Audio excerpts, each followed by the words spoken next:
I came here on last Sunday with the train. I knew that there are activities on knots in Cambridge, but I got very impressed when I saw this advertisement.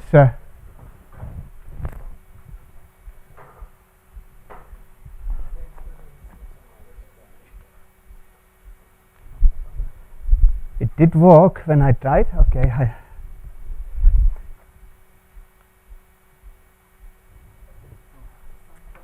There's now some. Yeah, it just takes time. So I got very impressed when I saw advertisement about knots almost in every street corner, and then I realized that it's even about the new world order.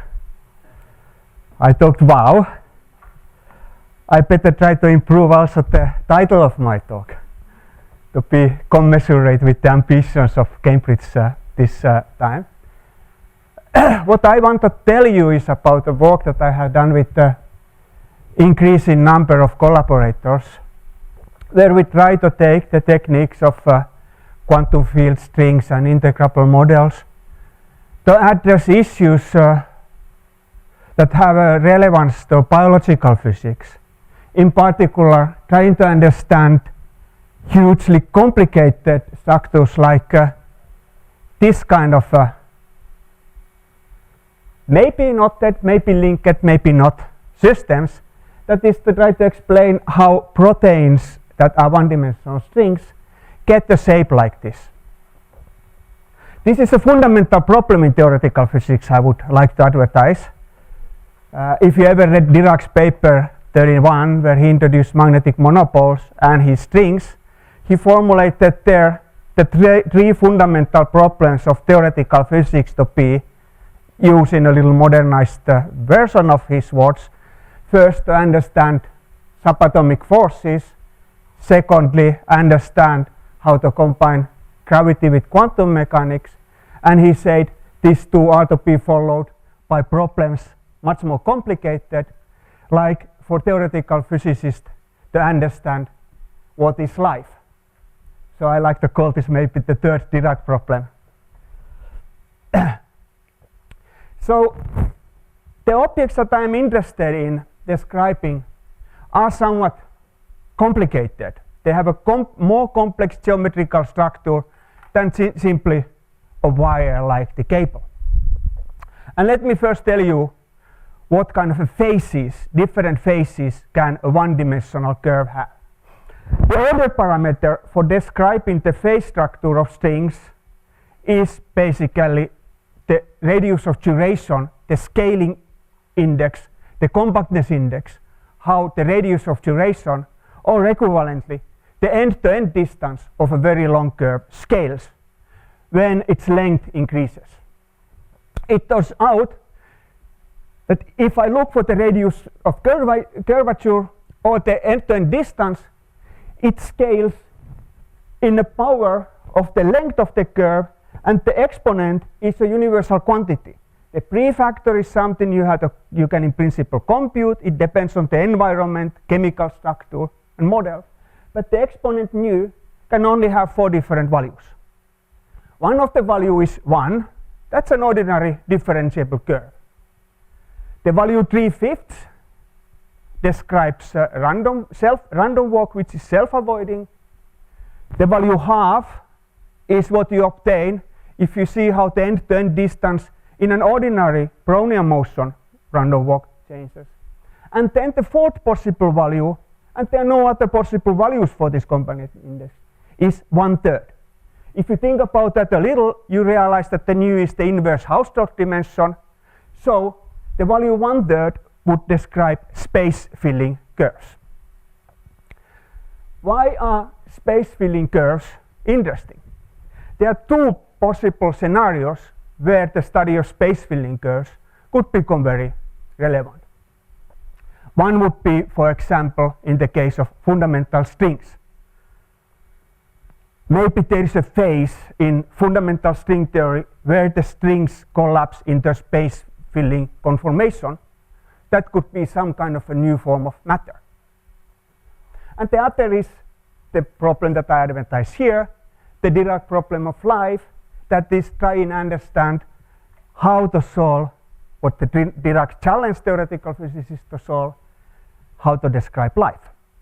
Namely, it turns out that one-dimensional space-filling curves is the proper framework for describing collapsed proteins.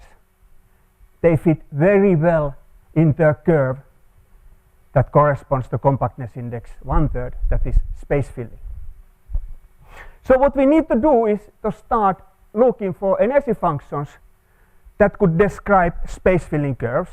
And I will now walk you through a simple line of arguments to show that there is actually a unique energy function that one can introduce. All we need to use is the simple geometrical arguments based on Frenet equations. So suppose that I want to describe a three-dimensional curve, x embedding a circle in the three-dimensional space or a segment in the three-dimensional space. I can take if I have a proper time parameterization, I can take the derivative along the length. That gives me a tangent vector. I can take further derivatives of the tangent vector, and eventually I end up in a set of equations that describe how the tangent vector and the normal vector, which is the acceleration, and the binormal vector, which is the cross product of normal vector and tangent vector, evolve along the curve. These are the Frenet equations of differential geometry. They give the evolution of this frame along the curve in terms of two geometric quantities: the curvature that takes how the curve is bent, and torsion that tells how this curvature is twisted away from a plane. Frenet equations as such are defined only when the curvature is non-vanishing. You can introduce other frames that go through the points that are problematic in the case of the Frenet frame, that is points where the curvature vanishes. Those are called the inflection points. I am particularly interested in inflection points which are simple. This would describe, in the case of a plane curve, a curve that looks like this. So I have here a curve that goes on a plane, is restricted on a plane. It has a radius of curvature that points here on the left direction, here to the right direction, and here in the middle is a place where I cannot define the radius direction of the radius of curvature. If I approach from here using a radius of curvature unit direction, and here I have the direction pointing in the opposite direction, here there is no definition of the frame. If I cross this point, there is a discontinuity where this frame flips from right side to the left side of the curve. This is a discontinuous deformation, and being a discontinuous deformation, it is clear that there are no continuous deformations of the curve as long as it stays on the plane that would remove this discontinuous deformation. This is a topological invariant of a plane curve. It is like a topological soliton. You cannot remove it from the curve, which is a planar, without taking it all through the end of the curve, as long as the end of the points of the curve are not intact. You can bend the curve, but that's a global deformation. By local deformations, you cannot deform it. It has all the hallmarks of being a soliton. Well, you can take the curve out of the plane and then things become more interesting. You can remove it, but as long as the plane curve goes, it is has all the hallmarks of a soliton. It looks exactly like the soliton of the lambda phi 4 theory. That is a domain wall that connects two ground states A and B in a double well potential. That equation that we can solve, and the solution is given by hyperbolic tangent.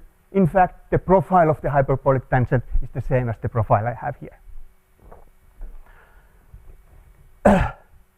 So what I argue is, now I want to find out is an energy function that would describe curves in a three-dimensional space and give me a right to consider curves that have this kind of soliton structures and describe then how this kind of a curves relate to solid proteins.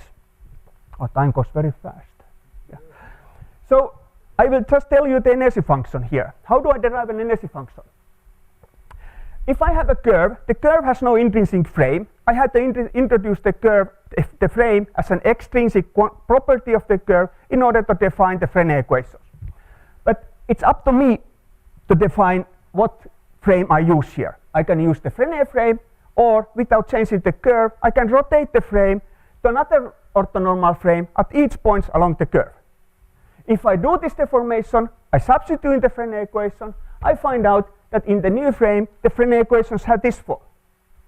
You see that the torsion is shifted by the gradient of the angle, while the curvature is essentially multiplied by the phase of the angle. This is a transformation property that you recognize if you think about gauge theories. This is nothing but the transformation property of an abelian Higgs multiplet if you view the curvature as a complex scalar and the torsion as a gauge field. Once you have abelian Higgs multiplet, you know what the energy function is, because there is only one energy function that people who come where I come from can write for an abelian Higgs multiplet, and that is the abelian Higgs model. So this is a unique energy function up to the level of expanding in powers of fields or derivatives, with the addition of a term there which is essentially the one-dimensional Saint-Simons form. This is a term that I need to introduce there because it breaks chirality. It will tell in the context of proteins why proteins are right-handed chiral. Well, you can go then and relate this to integrable hierarchies of the nonlinear Schrödinger equation. You can justify that there are, in fact, this is in fact exactly an equation that has hyperbolic tangent as a soliton solution. So the example of hyperbolic tangent was not just giving an impression, it was actually solving the equations. And here I show how solving this equation, constructing the curve, using the Frenet equations, gives me a configuration that is like a helix loop helix configuration that is a soliton of the equation of the motion that I derive from this my abelian Higgs model, with inflection points being essentially the solitons that are like loops connecting two helices.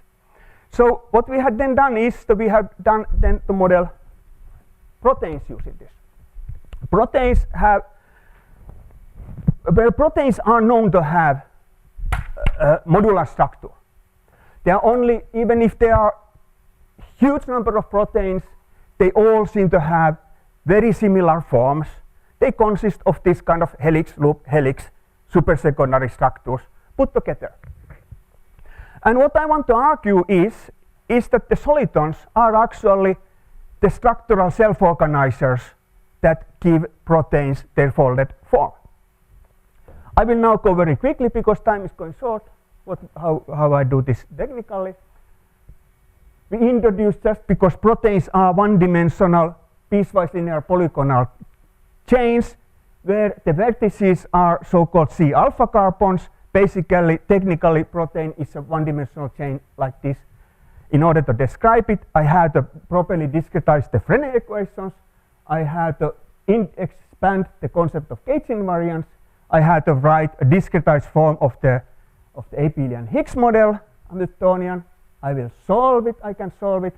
And what I find is that if I take the discretized version of the continuum soliton solution of the nonlinear Schrödinger equation, if I use this as my bond angle, I use the solve for the torsion angle using the equations of motion of the abelian Higgs model, I find out three-dimensional curves that describe very much the configurations that appear in folded proteins.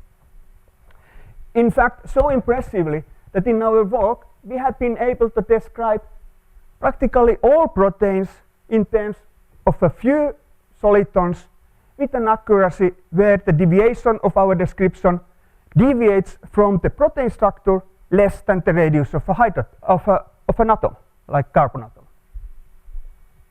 So let me show you an example. We have taken our discretized nonlinear Schrödinger equation, solved the protein structures, and we have found, for example, how to describe a protein like this with 7 solitons that we have identified it, 92 sites, and the precision of our soliton picture using this very simple geometrical concept is quite exceeds the experimental errors, the experimental uncertainties in doing crystallographic X-ray experiments. In this particular case, for example, the base here is the crystallographic structure. The red line are the experimental uncertainties in this structure, and the black curve here shows how close our soliton solutions get to the experimental structure. The scale here is not nanometers or so, it is picometers, 20 picometers, that is 20% of the radius of a carbon atom is 20-30 picocentimeters, is the typical deviation of this purely classical description of proteins in terms of solitons. So you can go and look at our web page more. So it looks to us that even at the level of a 10 picometers, 20 picometers or so, the solitons describe proteins extremely accurately. So it is not nanoengineering but biology that we talk about here. Let me now show you, just finish, how, for example, we can take this protein, which is here, but little from a different direction, which is one of the examples of the proteins that we have been folding. I finish my talk here by showing how we can study these proteins and how. Why doesn't it? Why did it disappear? Due to time limits, I will just show it like this. So here is an example of where we start from a example of a protein where we start from crystallographic structure. We have constructed it using an explicit soliton solution to our equations of motion. Then we have an energy function. Having an energy function, we can subject it to thermodynamical heating and cooling processes. We heat the protein up to over the phase where it becomes a self-avoiding random walk, and then we cool it back. And you may wonder, how is it possible for me to have a rope this long, wiggle it like this, back and forth, and it never gets knotted? That is what proteins do. And I think that I have used all my time. Thank you very much. Thank you. Questions? That was really interesting, particularly how it predicts these alpha helix leaking regions, alpha helices.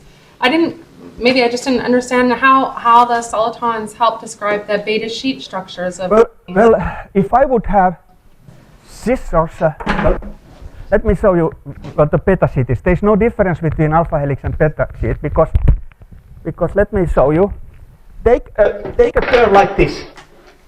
I cannot bend it, but let me then start to bend it by pi over and over again. If I take a small vertex, it is an alpha helix, but if I flatten it, it becomes a beta sheet.